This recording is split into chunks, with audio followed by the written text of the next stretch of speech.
drill press, and we're going to drill the handholds on the sides of the tray tables now. I went ahead and set one piece up already. Let me explain what I did. I went ahead and put some blue painter's tape over the top, laid out where the centers of the holes are. They're just about 1/8 of an inch, 1 1/8 inch in diameter. I set up a fence,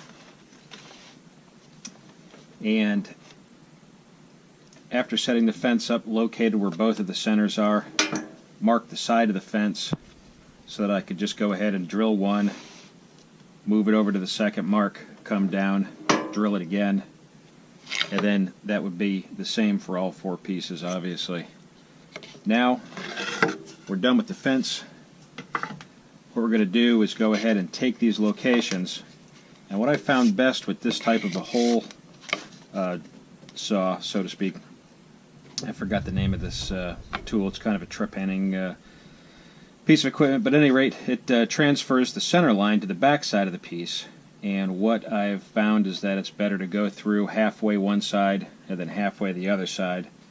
You just got to be careful. This has got a big bar swinging around. Looks kind of daunting. You certainly don't want to get your fingers caught up into it. So let's go ahead and pop the rest of these holes all the way through, and then we'll get to the next part of relieving the inside of the piece with a jigsaw.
Alright, that's all of them. Let me go ahead and set the jigsaw up, and we'll take the insides out.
Alright, we're back over at the drill press.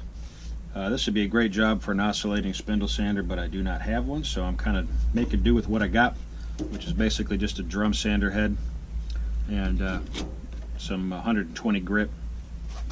And what I'm going to do is basically just kind of go ahead and bring this down just off the bottom, set my stop, and then go ahead and clean up the edges so that everything is tangent, and I can also sand the inside of the radiuses as well.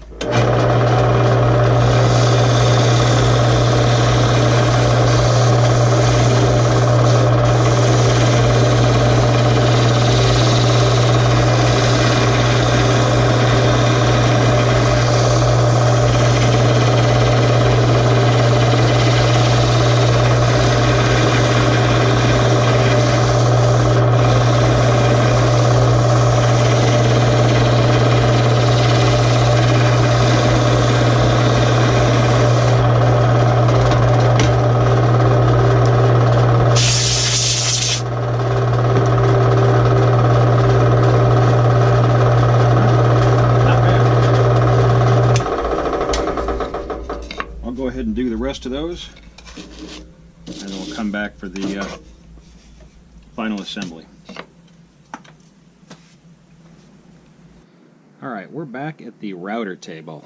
Now, this normally wasn't going to be in the plan, but as I started making these handholds, I started taking a look, obviously, at the sharp edge. You could go ahead and break that with a piece of sandpaper. But what I've gone ahead and decided to do is set up the router table, and I've got an eighth inch round over bit, and that's describing the radius. We've also got a follower bearing on the top of it, and what we're going to go ahead and do is we're going to go ahead and route around the outside of each of these holes, and what that's going to give us is a little bit of a radius. Now, an eighth of an inch isn't too bad. It's not too much. You always want to start small and kind of work to big, but I think eighth of an inch is going to look really nice on this piece. As I've gone ahead and set it up, I've set it up so that the edge of the radius is just relieving the side of the piece itself, because I know that I'm going to go back and with the vibrating pad sander finish sand the top, and that's going to get rid of that little edge that the round over bit's going to leave, and the radius will blend nicely with the rest of the handhold. I've also decided to climb cut it because it leaves a little bit of a nicer finish, and with this pine the grain tends to pull really easily. And what I mean by climb cut is you've got your piece and you've got your cutter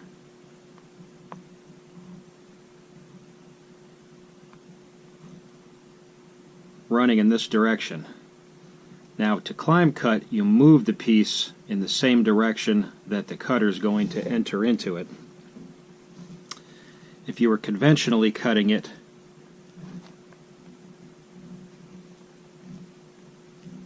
you'd have your cutter moving in this direction and you'd feed the work in this direction. The benefit of this is that you're taking most of the depth of the cut right off the front, and then as the bit kind of comes around the piece, you finish up with the smallest amount of material moved, therefore not really pulling the grain. Problem with this is fairly dangerous. If you use this on a heavy cut, which I don't recommend you doing, that cutter will pull this workpiece into the cutter, and that's not a very good thing. You'll end up having a bad day. The conventional cutting, where you're feeding the workpiece into the cutter head, is much safer, but like I said, has a tendency to tear the grain. The reason why I went for this is obviously the grain, and also the fact that it's an eighth of an inch round over is not really removing a whole lot of material, so you can really control the workpiece with your hands, and grabbing it is not so much of a problem as if you were taking a much larger, deeper cut. Anyway, so that's climb cutting. So let me go ahead and get this set up, and we'll go ahead and machine these.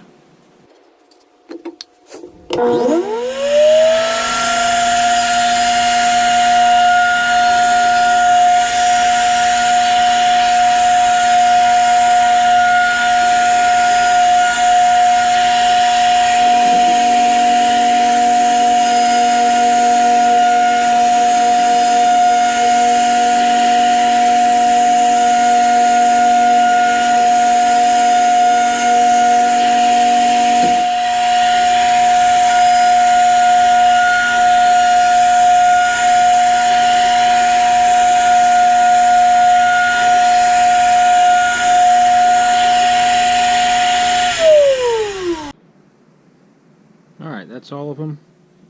And you can see what I'm talking about here, how we're leaving this lip so that when we sand the piece, finish sand the piece, that lip will disappear and we'll have a nice radius going right into the piece. If I can get this focus. Anyway, so those are done, and now we're ready for the fit up.